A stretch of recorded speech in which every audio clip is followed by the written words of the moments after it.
Hello everybody and welcome to another episode of the Disgustingly Resilient podcast. I'm Aiden and today we're going to be looking at the Death Guard Virions and whether they are good, bad, should we be taking them, and what do they bring to the table. But before that, do let us know if you like this content by leaving a like and a subscribe to the channel, leave a comment below, engage in chats, etc. It really helps us grow and it helps the YouTube algorithm monster. If you really enjoy the content on the channel, consider becoming a Plague Marine, which is a member. Doing so, you get access to the Disgustingly Resilient podcast Discord, and you get to enter things such as giveaways and the new Plague Surgery, which is kind of like a fix my list kind of thing that we're working on currently. But yeah, let's crack into it. So first things first, what are Virions? Virions are the characters we can attach to our Plague Marine squads. Not the stuff like the Chaos Lord or Plague Caster, it's more the 4 wound, toughness 5, 3 up save characters that kind of augment our Plague Marine units. We're going to talk about what they bring to a unit in today's episode. We're going to try and focus on positives and uses for them, even if they aren't particularly great, because some of them aren't really great. But we're still going to try and focus on something that they do offer and maybe a little trick that they can bring. We're going to look if they have any synergies with each other. Sometimes having 2 in the same squad can really help boost the other one.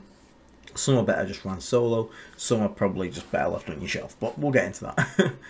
And we'll give them a rating out of 5 going forward, so we can kind of gauge. Obviously ratings are subjective, but from my time playing and my time using them on the tabletop, this is kind of like the consensus I've come to in my own head in terms of rating these characters. So let's crack into it. So first up, the Foul Blightspawn. So Foul Blightspawn, most people know the Foul Blightspawn. It's going to have his main draw, and the main reason you want to take this unit is the Fights First ability.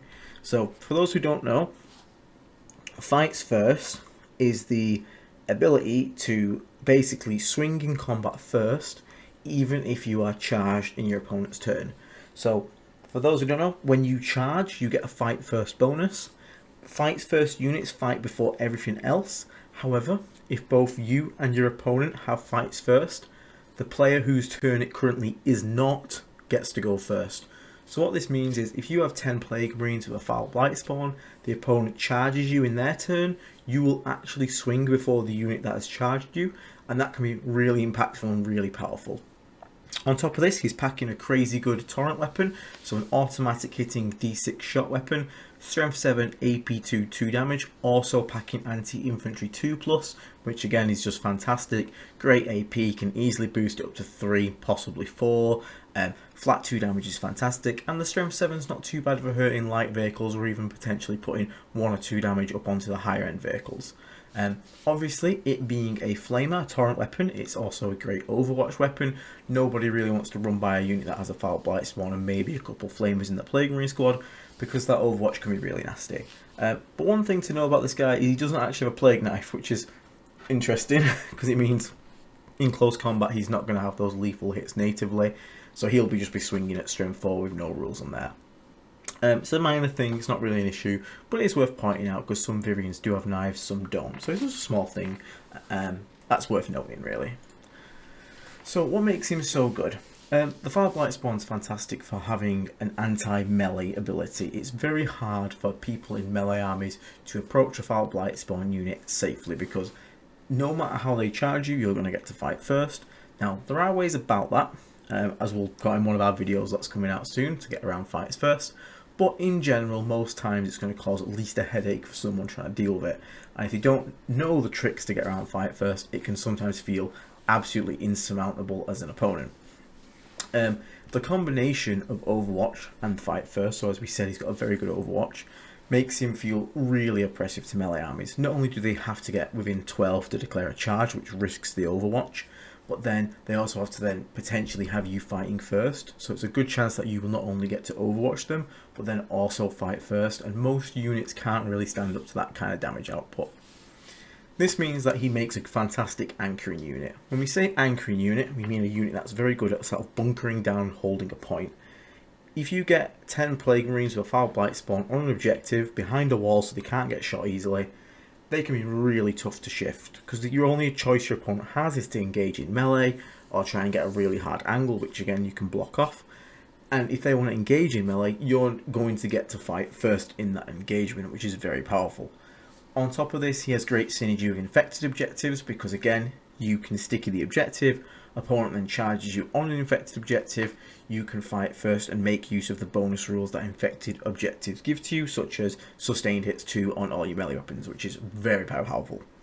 And also he has a great weapon to use in a firing deck, so don't forget you can shoot out the top of your rhinos, having a 12-inch flamer at strength 7 AP2 damage 2 with anti-infantry 2+ that automatically hits is great for doing rhino drive-bys. So if you're ever inside the rhino, you don't want to disembark yet, you can drive up past someone, spray onto them with the rhino, with the foul blightspawn from the rhino, and deal quite a bit of damage. So he's really great for all these points. Fantastic little unit.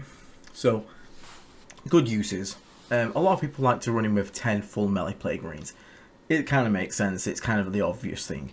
He's really good against melee armies, so having the ability to fight first with the most amount of melee output is pretty much going to guarantee that when you fight first, you're going to kill most units. Combine this with one of the characters we'll look at later, the Biologus putrifier, who really amps the damage of the unit. This unit can go absolutely wild. This means that you have an absolute nightmare of a close combat unit for melee armies to deal with. Chaos Rhino is also great, as again, we mentioned the firing deck, so that's fantastic. He can shoot out the top, maybe another Flame or Plague Marine can, which gives you a really nice little shooting profile. But another great bonus is that this guy has fights first passively. It's not reactive, it's not a stratagem. A lot of problems with armies that have fight first stratagems is if you're in a transport and the transport gets destroyed, the unit that gets out is battle shocked for the turn, so it can't use like stratagems. Because he doesn't require a stratagem or anything like that for this rule to work, he can risk being in a rhino, have it get destroyed, and still provide fight first if they try to follow that up with a charge. Which not a lot of units can say the same. A lot of units, like I said, require like a stratagem or something reactive to get fight first. And this obviously can be disabled by battle shocking the unit or, you know, destroying the transport, whereas the foul blightspawn will always have fights first, which is very, very powerful. I think he's also great in a mixed Plague Marine unit as well, especially if you load up on the Flamers as well. This gives you a fantastic Overwatch threat. 2 Spewers, both at 2d6 anti-infantry 2+ shots, plus his own, which is another d6 anti-infantry. So you got 3d6 anti-infantry 2+ shots that automatically hit on Overwatch. Are going to be wounding at between AP 1, 2 and 3, depending on contagions and stratagems. And not only that, you got a nice mixture of 1 and 2 damage there. It's very, very intimidating for an opponent to approach, and mass anti-infantry weapons are strong anyway, regardless. It's one of our best things as Death Guard is the access to anti-infantry 2+. So these are some great uses for him to get good maximum use out of him, which, you know, I think is really good. Do bear in mind, I would always say 10 mans here, as we see here, but we'll get into that in the next points, which is the overall rating for him. 4 out of 5 rating I'm going to give this guy. The only reason that stops him getting a 5 out of 5 rating is that against certain matchups like Tau, who don't really have any melee, you're not really getting any value at all out of the fights first, whereas compared to stuff like certain other Virions, they're always getting value. However, the amount of time it doesn't come up and be relevant is really offset by the times it does come up and be relevant, because it's such a powerful ability. And on top of that great ability, he has a great weapon. We just talked about it. It's fantastic. He does also feel like he needs a 10-man unit, though. I'd never really take a foul blightspawn in a 5-man. It feels kind of wasteful, not getting the most out of him. But in a 10-man, it's extremely impactful to the game. And some opponents who definitely aren't aware of ways to get around fights first can feel absolutely untouchable and sometimes can feel a bit oppressive. But again, that's them issue, not another issue. So yeah, great unit. So next one, the Tallyman. So a quick sip. So, what does the Tallyman bring to the table? Well, the Tallyman allows us to generate a command point on a roll of a 7+ in our command phase. Now, on top of this, he also gives +1 to hit rolls for the unit that he joins, which is a very nice buff. He has an infected plasma pistol, which for some reason has sustained hits D3, which is, in, you know, like a casino cannon. If you get the 6, it's going to actually be alright. And again, he has no plague knife, so let's get into him. So one thing to know about the CP generation is that he has to be on the battlefield.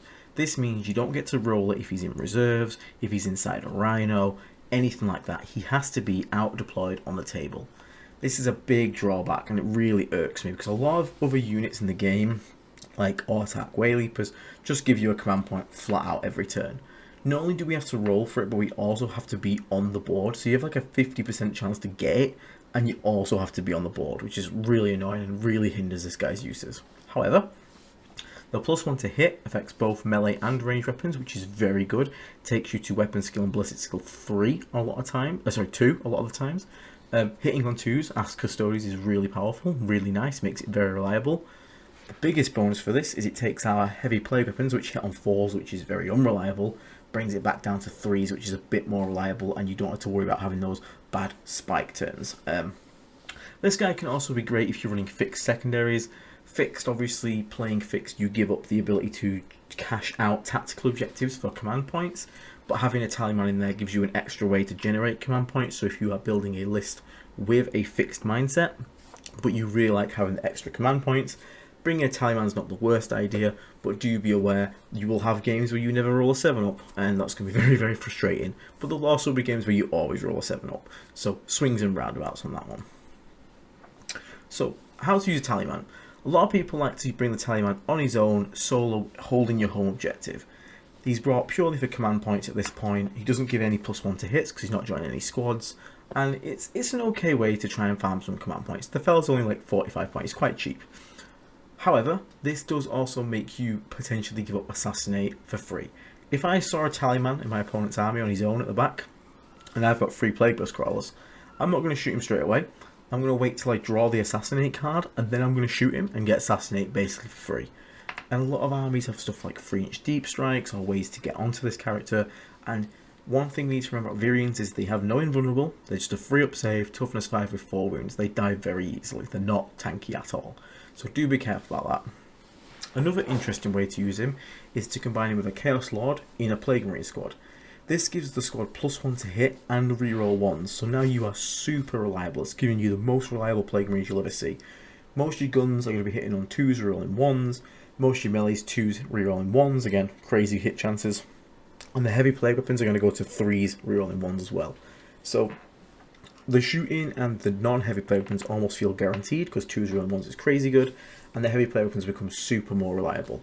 Now, this does also require you to bring a Chaos Lord along for the reroll 1s ability. However, in general, that's a really nice way. So if you really aren't a fan of having bad dice rolls, or having a turn where you accidentally spike low and it falls apart, Tallyman plus Chaos Lord can really bring you a unit that's always going to at least be consistent, if not the most damaging unit, because you're losing out on other buffs, but it'll be very consistent. If you want to maximise the damage but at a little loss of reliability, Biologus Putrifier plus Tallyman in Plague Marines is probably the highest damage output you're going to get. Not only are you going to have lethal 5s and 6s, you're also going to be able to then have +1 to hit, which just makes you natural rolls. So you're going to be hitting on 2s, so 2s and 5s and 6s are going to be lethal, and then you can do certain stratagems to get it sustained.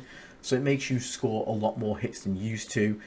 Again, you are still subject to rolling 1s and especially 1s and 2s on heavy plague weapons because you don't have the rerolls, but hitting on 2s with 5s and 6s proccing certain effects like lethal and sustained is more than enough to maximise the damage in this instance. And a cute little thing is his sustained pistol will actually hit sustained D3 on 5s and 6s if he's joined with a Biologus Putrifier, which sounds a bit daft, but turning a 1-shot plasma pistol at damage 2 AP3 into a 4-shot plasma pistol at AP3 damage 2 actually starts to hurt a bit. So can actually end up picking up a couple marine bodies there with just his plasma pistol alone, which can be quite nice. But these are probably the ways I'd run him the most. Solo backfield's quite risky. I actually quite like the other 2 lists though, and I might even try it out soon. He's not too bad. He's honestly not too bad. Overall rating though is 2.5 out of 5, and it's mainly because of the problem with the command points. Not only is it a bit unreliable because you need to get a 7-up, but it's the fact he has to be in the battlefield. If I could use this inside a Rhino, then I would be happy, because technically he's on the battlefield, he's just in a vehicle. But as it currently stands, you can, and I feel like putting him in a Rhino, which is kind of necessary for Plague Marines, basically means you lose half of his rules, which is very annoying, especially since you disembark after the command phase. So it's not like you can get out and roll it. Like, you have to just give up on your command point potential, which is annoying. However, that being said, he does help fix reliability, especially with the heavy plague weapons, which can be really whiffy. +1 to hit as a buff is just really nice, really strong, dead simple, basic, but does the job. And overall, if this guy gets his rule fixed, I could see him go up to 3.5, but just right now, with the command point rule being the way it is, the +1 to hit is nice, but it's just not enough to carry him on his own compared to some of our other choices. I'm really hopeful that this gets changed, because I'd really like a reason to start running the Tallyman a bit more often. So next up, we have a Noxious Blightbringer. So the Noxious Blightbringer's rule is that he has contagion range. So in his contagion range, enemy units are -2 leadership tests. So that's Battle Shock and any other leadership tests they're required to do. He also gives the unit he joins reroll advance and charge rolls, which is a really nice little bonus to have. It's not the most impactful thing, but it's a nice little bonus to have around when you need it. He also packs 5 attacks with a damage 2 melee weapon, which gives him one of the higher melee outputs for Virion characters. Again, the rest have like fists. The Tallyman has fists, he has no knife either. This guy at least brings a 2 damage melee weapon. It does lack AP, but we're Death Guard with a million ways to add AP on, and having it swing at 2 damage with lethal hits is not the worst thing in the world. And worth noting is he does a pistol as well as a Tallyman.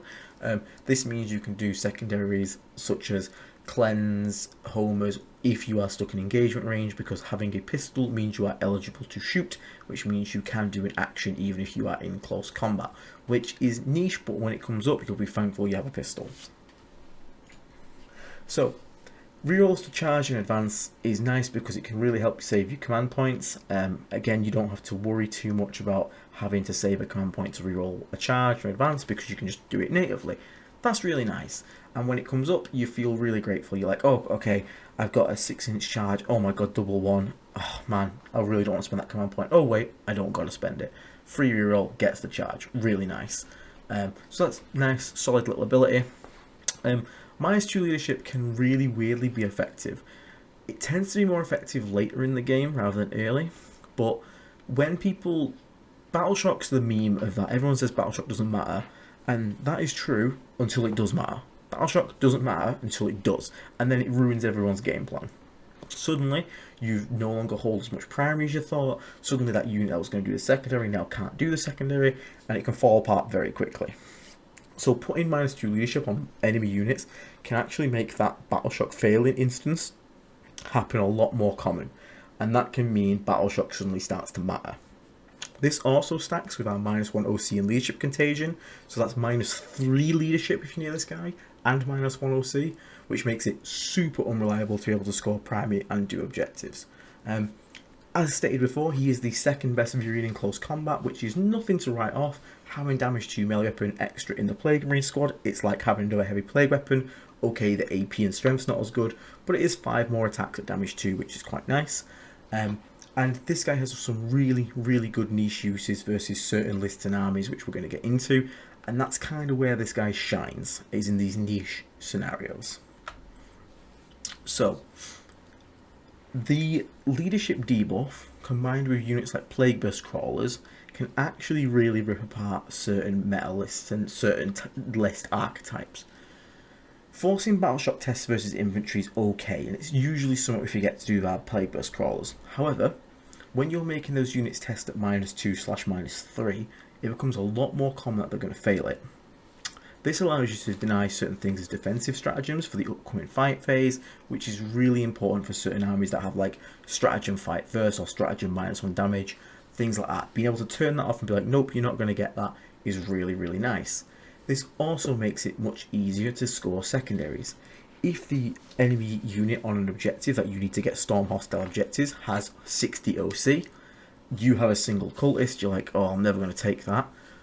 All you have to do is make them fail the single Battle Shock test, then now OC 0, that one cultist can walk onto the objective and score storm hostile.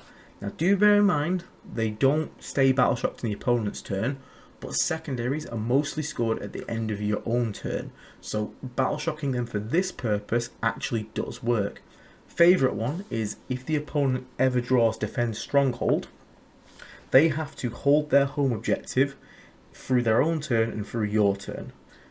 If you shoot the unit that's holding it and make them fail Battle Shock at the end of your turn, they not only do not score Defend Stronghold, but they have to then have that for next turn as well and keep hold of it, because they can only discard at the end of their own turn.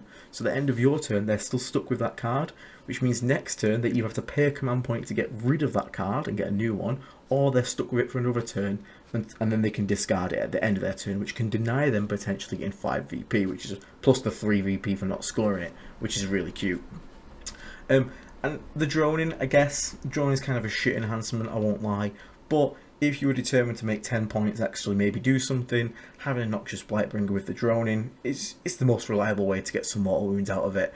Just don't bank on it doing much and try not to forget it doesn't exist, because I always do that. But another great use, and this is where the niche unit comes in, enemy unit respawn stratagems, reinforcements, new gaunts, new boys, whatever. The most annoying stratagems in the game. You kill a unit, it comes back to life and full health with a stratagem. Do you know what can't do that? Battle Shocked unit. So if you're in a meta with lots of respawning units, bring us some Plague Burst Crawls or units that can trigger Battle Shock, a Demon Prince if you really must. Bring a Noxious Blightbringer, hit a unit with a Plague Burst Crawl. You say, you sir will take a Battle Shock test. The second they fail that Battle Shock test, you go all in to kill that unit. And because it's Battle Shocked when it dies, it is not eligible to use the respawn stratagem and must stay dead. Again, PBCs can trigger this really nicely, but again, if you just shoot them below half and then wait a turn for them to fail the battle shot, because again, -3 leadership on these units can be brutal, then you can finish them off, and again, you can really deny all of these respawning stratagems, which is incredibly powerful and great for punishing guard, nids, boys, stuff like that. Overall, 2.5, 2.5, so 2 out of 5 rating, but I will give him a 4 out of 5 when it matters. This is because this guy is a tech piece. He is a niche tech piece for certain matches and metas. And when it matters and his ability comes into play for denying stuff like respawning stratagems, he can be absolutely crucial and win you games. But in general use, going to events and playing all sorts of armies, he's just a bit too niche to be used reliably. Denying strats and OC on opponent units is quite helpful and nice, but we're talking about a model still having to fail the Battle Shock test, you're having to trigger it, which is dictating where your PBCs are shooting. It's still just a bit too... there's not enough meat there. If he did something else on top of that, that wasn't just reroll advancing charges, I'd like him a bit more. But as it stands, he's fantastic when you need him, but in general use for take-all-comers lists, he just doesn't make the cut, unfortunately. But Noxious Blightbringer, honestly, not as bad as people think. So, the Biologus putrifier. Hands down, I'm going to just come out and say it. This is the best Virion that we have. It's not even close, by a country mile. He's so good. So what does he do? He gives lethal hits to all of our weapons. This includes guns and melee in the squad. So everything gets lethal hits, which is fantastic. He also gives all of our attacks critical hits on 5s and 6s. So lethal hits is now going to be triggering on 5s and 6s. And he's just gave lethal to absolutely every gun. Fantastic. He has both a pistol and an assault weapon. This is fantastic for secondaries. It means his unit can do actions and objectives even if they've advanced, because he has an assault weapon, so he's eligible to shoot. And the pistol once again allows you to do it in engagement range. So this squad is always going to be able to do your actions for you, which is fantastic for scoring objective points and victory points. He also packs a D6 blast strength 5 AP1 2 damage little gun, which is nothing to scoff at, especially when it's lethal on 5s and 6s, which is fantastic. And once per game, you can use the grenade stratagem for free, even if you've already used it that turn, which means you can double grenade in a turn, which is really good value, as you'll get to see. So, he is single-handedly the biggest increase to a unit's output. Your unit no longer cares about toughness, because 5s and 6s to hit are going to wound automatically with every single gun. Melter guns, plasma guns, plague knives, heavy plague weapons, all this kind of thing. He just takes a unit and makes its output skyrocket, because every 5 and 6 just skips the wound roll entirely, and we tend to struggle with high toughness things. Now we just get to skip the entire wounding step, which is great.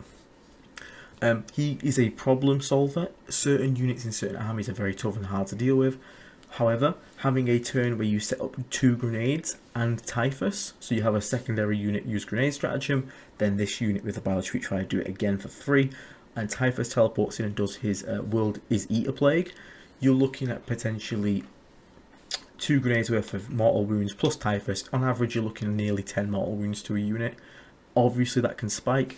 In my recent events, I had it spike and do 14 mortal wounds to a Land Raider, leaving it on 2 health from just mortals long before anything's even shot, which is absolutely wild at damage output and can really solve those really hard to kill units. Someone sends up a unit that's normally unkillable, like, oh, it's got 2 rerollable save, and you go, here's 12 mortal wounds, get out of here, which is really funny. He has synergy with the Sanguineous Flux stratagem, which is the sustained hits in close combat. They will also trigger on the 5s and 6s to hit now, because again, they're critical hits, so you're getting lethal and sustained on 5s and 6s in close combat, which is fantastic. Understanding the mental maths this guy brings to the unit is kind of fantastic, because normally we're looking at like, okay, a heavy plague one's going to wound a vehicle on 5s, so I need to hit on 4s and then wound on 5s. That's really bad maths, whereas now it's just, I roll literally a third of my dice will automatically wound the target. If I pay a command point for Sanguineous Flux, I then get that many hits back in, who can then also roll to wound. So he has, you know, a great use in this ability to basically smash something with this ability. But one problem we do have with him is you don't want to waste this on units that are already 100% dead. This unit can overkill by quite a lot, and this is where understanding the mental maths comes in a bit more. You need to know when you need to press the button for the sustained hits, 5s and 6s, as well as lethal hits, or when you can just leave it up to, you know, the grenade strat plus the shooting at lethal 5s and 6s, plus the melee at lethal 5s and 6s, because that will kill most things without extra investment, but sometimes you do need that extra little pip to put it over the top. So good uses for the Biologus Putrifier. 10-man Plague Marine squad, combined with the Flower blightspawn, it is the meta build for Plague Marines. I recommend a mixed loadout. Melter guns and plasma guns love lethal 5s and 6s. Even sprayers, though they don't get the benefit of lethal 5s and 6s, are just great to have in the squad for controlling board. And you can still bring along, at this point, 5 heavy plague weapons, 4 in the squad, 1 in the sergeant. So you have a squad that has 3 potential plasma guns or some melter guns instead that are lethal on 5s and 6s. Then you have all the melee in the squad, and you can bring a blight launchers as well, which is lethal 5s and 6s.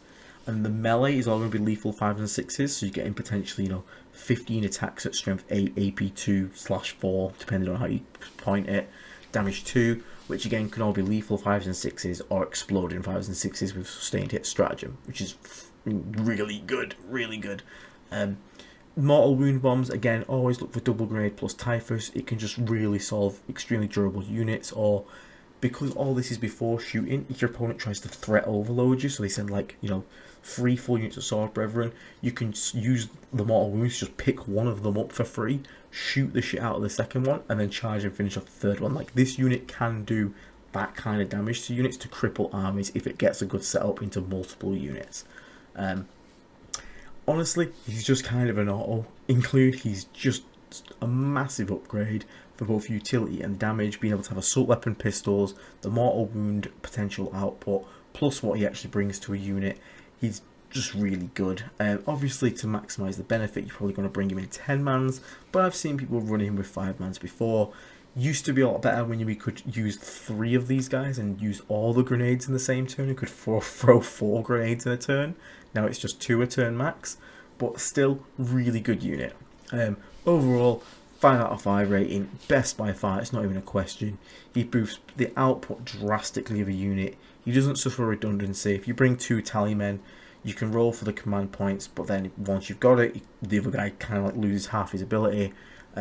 This guy doesn't have that problem. He's just increasing the output and the utility of a unit always. Foul blightspawn, having 2 fight first doesn't really help you too much, because they can just charge both. You only get to fight first with one of them, because then it goes to your opponent's turn, they'll pick the next unit. Can be a bit redundant. This guy just doesn't suffer redundancy. He's fantastic, and he helps the army's biggest problem, which is getting over those high toughness, high durability units by just saying, fuck your toughness, 5s and 6s, go! Oh. From the highest of highs to the lowest of lows. Plague Surgeon. Cool model. Can I just stop there? The Plague Surgeon resurrects 1 Plague Marine in the command phase. He can also heal infantry character models for a flat free if they're nearby. He does actually have the best melee output of all the Virions, with 4 attacks at strength 5, AP 2 and 2 damage, which is not negligible. It's actually some okay attacks. He also comes with a bolt pistol included, bonus points for some secondaries, but he's also the most expensive Virion, I don't know why, at 65 points. So, he is a 65 point model that resurrects 18 point models. This means you basically have to resurrect for at least 4 turns to start getting value back on this guy, or at least even close to that. Part of that, he conveys literally no other real benefit. He doesn't give the squad anything else, he brings an okay melee weapon, and that's about it. Healing characters, super rare, because you can't heal Mortarion or Demon Princes because they're monsters, and characters only generally take damage when they're the last model in the unit, at which point they either live or they die. I have never once been in a position where my Plague Surgeon has been ranged to heal an infantry character, and the worst part is you can't even heal just models. Like, I've had instances where I've got a 1 wound Plague Marine or a 1 wound Death Shroud, and healing them would actually be quite nice, but I can't. It has to be a character model, so I can't heal them. He's fucking trash. This guy actually pisses me off to talk about. But again, we're trying to stay positive. He is actually hard hitting in combat. He genuinely can go in and kill a couple Space Marines with -1 save. He goes to AP 3 contagion, potentially Biologus putrifier gives him lethal 5s and 6s. Not too bad of a melee weapon to have. But again, the most problem is he brings the least to the table, and he's the most expensive model out of all of these. Why, GW? I don't get it. He doesn't give feel no pain, doesn't give anything. He just resurrects a Plague Marine a turn. That is it. Not even a turn, your turn, so battle round. But speaking of good uses, there is one trick you can do, and that is resurrecting models to steal stuff. Due to the timing of the resurrection being in the command phase, you actually score your primary objectives at the end of the command phase. What this means is, you can be in scenarios where, let's say you have 2 walls and there's an objective in the middle. You cannot hold the objective from behind the wall safely. So in your turn, you put 1 Plague Marine onto the objective and the rest hide in safety. The opponent shoots and kills the Plague Marine. Then, at the start of your command phase, you resurrect the Plague Marine onto the objective, because again, coherency, you can resurrect him back where he died. And then, because he's now on the objective, at the end of the command phase, you will actually count as holding that objective, which will then, infect it and also score your VP primary objectives. It's a nice little trick that you can use to basically cheese objectives over a wall. The problem being that you have to get shot, not get your unit wiped, but kill at least 1 model. So you don't want to overexpose. You just need to expose the right amount, and hopefully your opponent doesn't know what you're trying to do. Do also bear in mind that resurrecting models can also give you free movement, so you resurrect within 2-inch coherency plus the base. You can often gain about 3.5 inches of movement for stuff like charges, which can actually be quite important and quite nice for getting objectives and making combat. That's a little trick you can do with it. Is it great? Is it making worth it? Probably not, but it's one thing you can do if you are determined to bring a Plague Surgeon. And don't forget, he does bring a damage 2 melee weapon to the squad, which is decent output, especially for a Virion character from melee. But at the same time, remember, a Chaos Lord is literally the same price and brings far more to the table. Better weapon, better attacks, deals mortal wounds, gives reroll ones to the squad. It's a very hard sell to take a Plague Surgeon.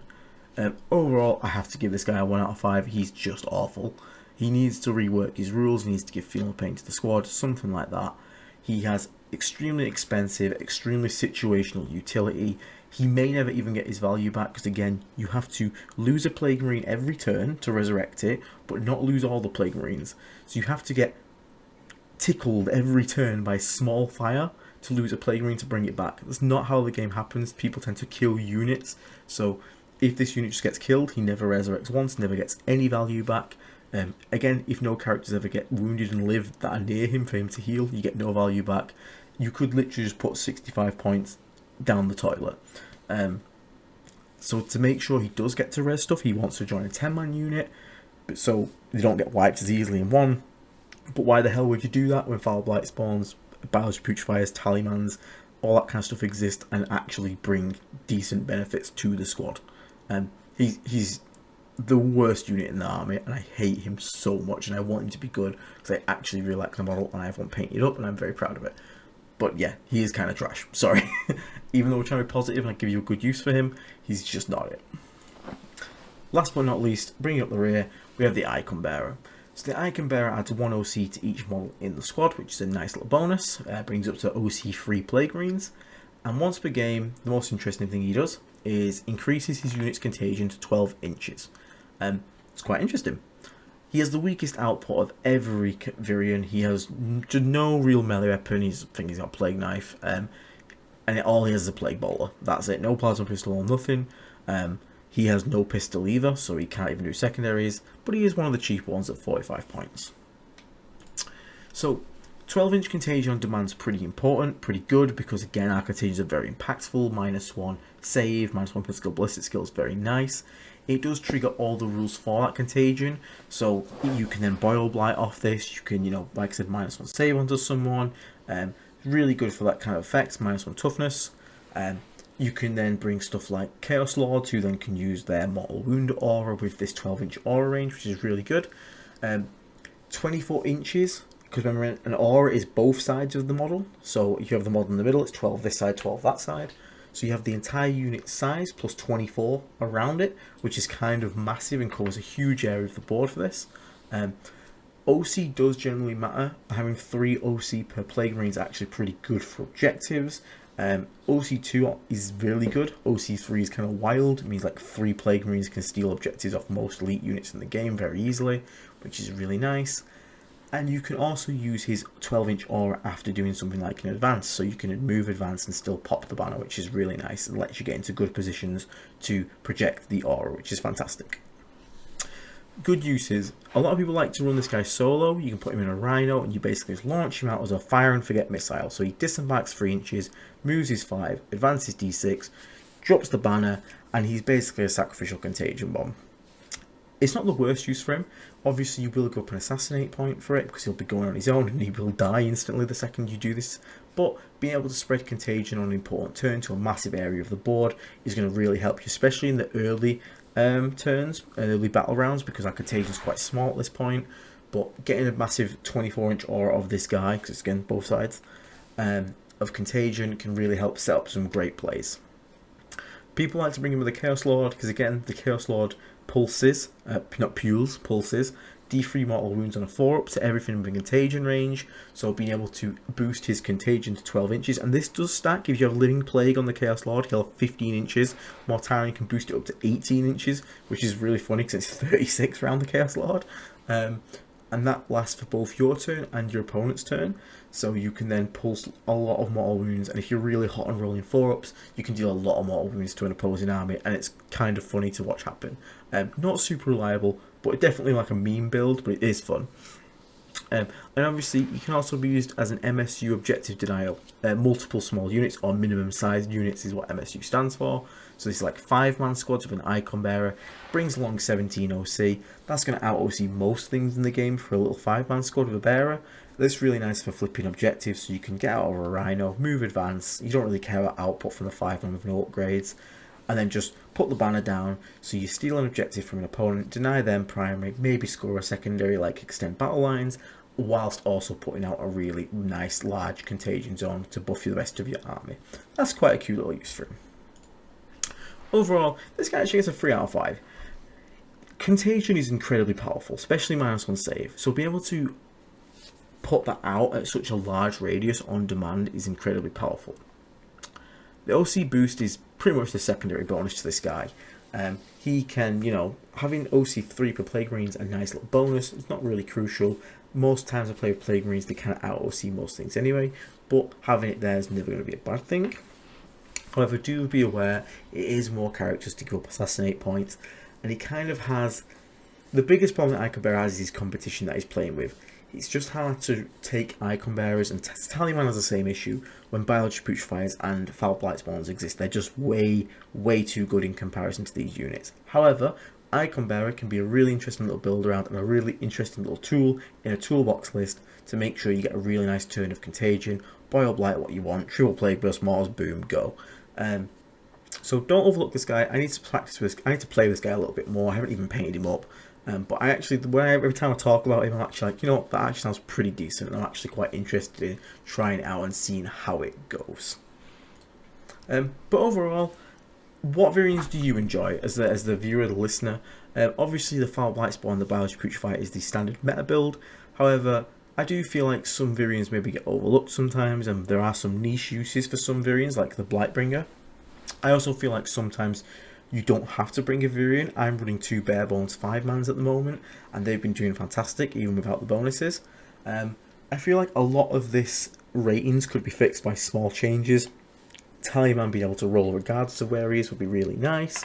The icon bearer is pretty good anyway, but again, maybe he just needs a little bit extra something. Maybe I would kind of wish maybe he had like at least damage 2 bolt gun, something a bit more interesting about him. But it is a very nice ability, and the Plague Surgeon needs a goddamn rework entirely. I actually don't mind the Blightbringer being how he is. He is niche, but niche doesn't mean bad. It just means like it's a tool for certain situations. But maybe he could work on having a rule that's a bit more impactful. Maybe his bell could always have him at +3 contagion range, so if he'd be like a super contagion spreader, which would be really nice. So it'd be like the icon bearer, but at like a slower, more passive increase, whereas the icon bearer is like a one hit, bam, 12 inches, go.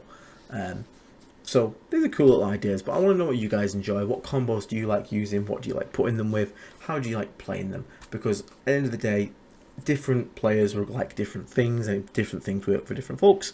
So it's important to understand what you like and what you get the most out of units. But for now, that is everything. I hope you found this video interesting and useful.